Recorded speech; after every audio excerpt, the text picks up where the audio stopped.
సారిగా ఢిల్లీలో ప్రత్యక్షమయ్యారు. కాంగ్రెస్ పెద్దలను ఆమె కలుస్తున్నట్లు తెలుస్తోంది. ఇప్పటికే ఏఐసీసీ అధ్యక్షుడు ఖర్గేను కలిసినట్లు సమాచారం.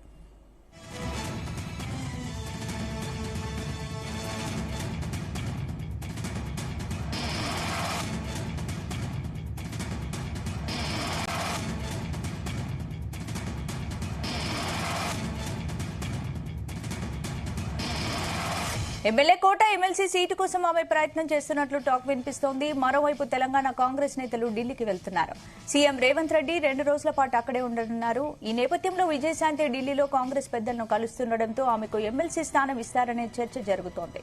సీఎం రేవంత్ రెడ్డిని కలవకుండానే కాంగ్రెస్ హైకమాండ్ నేతలతోనే విజయశాంతి చర్చలు జరపడంపై రాజకీయంగా చర్చ జరుగుతోంది.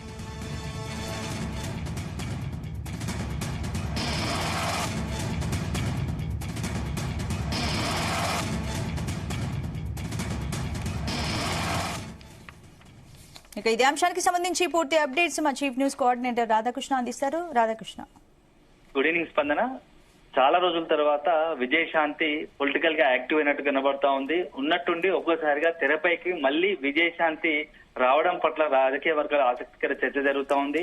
కాంగ్రెస్ లో ఎన్నికల ముందు, మొన్నటి అసెంబ్లీ ఎన్నికల ముందు కాంగ్రెస్ పార్టీలో చేరినటువంటి రాములమ్మ ఆ తర్వాత కాంగ్రెస్ అధికారంలో వచ్చిన తర్వాత ఎక్కడ కూడా పొలిటికల్ గా యాక్టివ్ గా ఉన్నట్టు సందర్భాలు చాలా తక్కువ అని చెప్పాలి. అడపాదడపా కేవలం సోషల్ మీడియాలో ట్వీట్ చేయడం తప్ప పొలిటికల్ గా ఎక్కడ యాక్టివ్ లేదు. కొన్ని సందర్భాల్లో సినిమాలు చేస్తున్నట్టు కొంత ప్రచారం జరిగింది.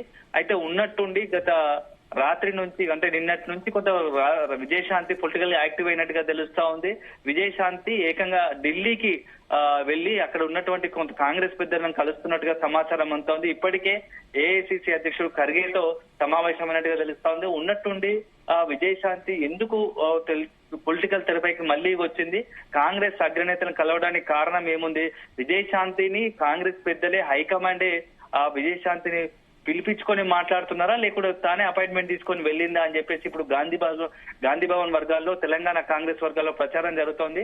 అయితే ఇప్పుడు ప్రస్తుతము ఢిల్లీ మొత్తంగా కూడా రాష్ట్రంలోకి సంబంధించి 4 ఎమ్మెల్సీలకు సంబంధించి ఎమ్మెల్యే కోట ఎమ్మెల్సీలకు సంబంధించి చర్చలు జరుగుతున్నాయి.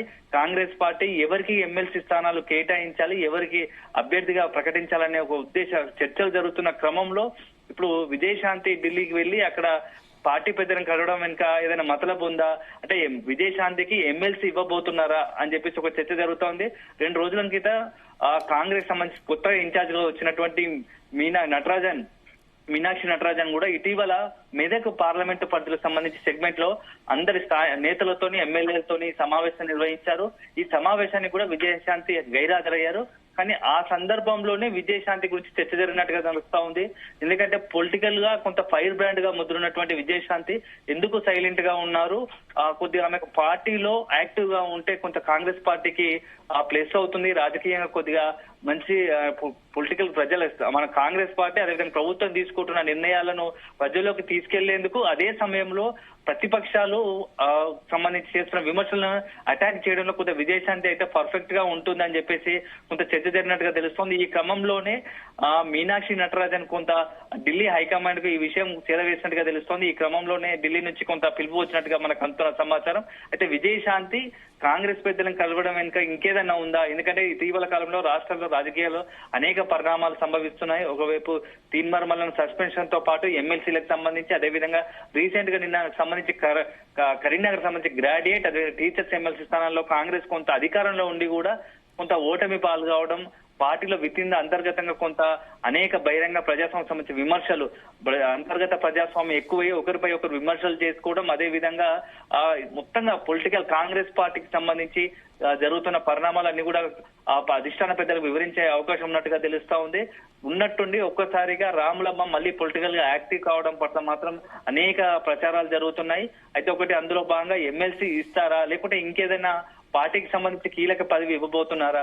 ఎందుకంటే రాములమ్మ సేవలను పొలిటికల్ గా ఏదైనా వాడుకునే ఆలోచనలో కాంగ్రెస్ అధిష్టానం ఉన్నదా? ఎందుకంటే కొంత మీనాక్షి నటరాజన్ వచ్చిన తర్వాత కాంగ్రెస్ పట్ల అనేక మార్పులు జరుగుతున్నాయి. ఎందుకంటే వన్స్ వచ్చాక ఉన్నటువంటి తీన్మార్మల్ అనే సస్పెన్షన్ తర్వాత కూడా అనేక పరిణామాలు అవుతాయి. పొలిటికల్ గా అనేక సమావేశాలు పెడుతున్నారు, కొంత స్ట్రిక్ట్ గా కూడా ఆర్డర్లు చేస్తా ఉన్నారు. ఎందుకంటే ఎవరు కూడా పార్టీకి సంబంధించి పార్టీకి అనవసరంగా సొంతంగా వ్యాఖ్యలు చేయొద్దు, ఇష్టానుసారంగా పార్టీ అనుమతి లేని ఎలాంటి సమావేశాలు పెట్టకూడదు అని చెప్పేసి కొంత కటువుగానే మీనాక్షి నటరాజన్ పార్టీ శ్రేణుల కోసం ముఖ్య నేతలకు అందరికీ కూడా ఇప్పటికే ఆదేశాలు ఇచ్చినట్టుగా తెలుస్తోంది. ఎందుకంటే రీసెంట్ గా కూడా కాంగ్రెస్ సీనియర్ నేత అయినటువంటి విహెచ్ ఇంట్లో సమావేశం మున్నూరు కాపుకి సంబంధించి అందరూ సమావేశం అవ్వడం పట్ల కూడా కొంత మీనాక్షి నటరాజన్ కూడా సీరియస్ అయినట్టుగా తెలుస్తోంది. ఒకే పార్టీలో ఉంటూ అధికారంలో ఉన్న పార్టీకి సంబంధించి కాంగ్రెస్ పార్టీకి సంబంధించి మనం అధికారంలో ఉన్న సందర్భంలో ఇతర పార్టీ వాళ్ళని పిలిపించి ఒక కమ్యూనిటీకి సంబంధించి ఒక సామాజిక సమావేశం పెట్టి ప్రభుత్వంపై విమర్శలు చేయడం ఎంతవరకు సబబు? అంటే సొంత పార్టీని మనకు కించపరుచుకునే విధంగా విమర్శలు చేయించే అవకాశం ప్రతిపక్షాలు ఇచ్చినట్టు కాదా అని చెప్పి ఇంత కటువుగానే మీనాక్షి నటరాజన్ ఆ నేతలకు సీరియస్ గా వార్నింగ్ ఇచ్చినట్టుగా తెలుస్తుంది. ఈ క్రమంలో మీనాక్షి నటరాజన్ కొంత పార్టీపై పూర్తి స్థాయిలో కాన్సన్ట్రేట్ చేసేస్తున్నట్టు తెలుస్తోంది. ఈ సందర్భంలోనే పార్టీకి సంబంధించి ఎవరి సేవలు వాడుకుంటే బాగుంటుంది, ఆ కాంగ్రెస్ పార్టీని గాడిలో పెట్టాల్సిన అవసరం ఉంది కొంత. ఎందుకంటే అధికారంలో ఉన్నప్పటికీ కొంత ఆ ప్రభుత్వం తీసుకునే నిర్ణయాలు కావచ్చు, అదేవిధంగా ప్రతిపక్షాల నుంచి వస్తున్న కౌంటర్లను తిప్పికొట్టే సామర్థ్యం ఉన్న నేతలకు పార్టీ పరంగా మంచి అవకాశం ఇచ్చే సూచనలు కనబడుతున్నాయి. ఈ నేపథ్యంలో రామ్లమ్మ ఢిల్లీ వెళ్ళినట్టుగా తెలుస్తోంది. స్పందన. Right, thank you Radhakrishna.